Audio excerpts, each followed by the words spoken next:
But I want you to talk to us about what have you witnessed on the ground in terms of police response and rights violations. And let's be honest, are we entering into dangerous territory, or are we already in dangerous territory? You know, talk to us about what you've witnessed, because you have a very unique perspective at the Commission for Human Rights. Yes, we have already entered a dangerous territory, because one of the tactics that the government is using is what is called informal repression. Mm-hmm. Informal repression is where the government uses informal methods like sending goons to protest and to areas of, we saw them attack churches. We also saw them coming into our offices as the Kenya Human Rights Commission. They are intimidation tactics, so that there is no liability to the government, because you can't pinpoint where these goons have come from, but you know where they have come from. But they have not been paid. They have been paid cash under the table by politicians somewhere where you can't trace. So there is no accountability to the government. And other than that, the police also, you see, as we have seen with the shoot to kill orders from the CS Murkomen and from Mr. Ruto himself, saying that people to be shot at the legs. This has escalated issues. If you have noticed, the police, they seem to be having more power. They seem more emboldened to use their firearms more than they used to. We are not saying that they used not to, but right now the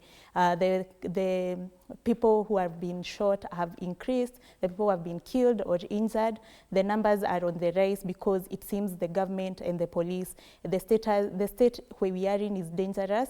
And if we continue on this trend, it will reach levels where it will be common, it will be normal. There'll just be numbers at some point. It will be like, oh, it happened again. And it's a dangerous place to reach. Therefore, that's why accountability needs to be taken now by the government, and the police needs to be stopped now.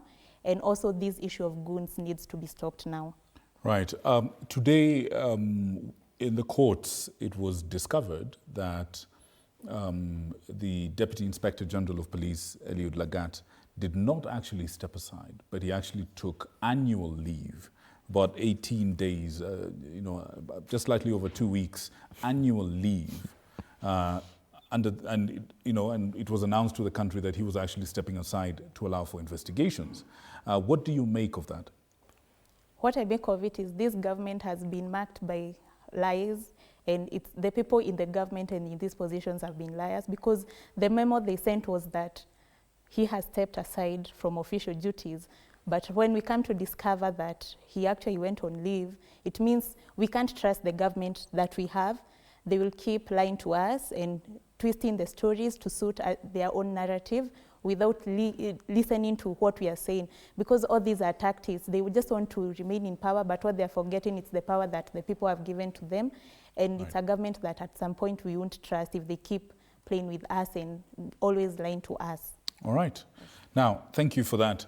Good people at home, remember the drill. Please send in your message.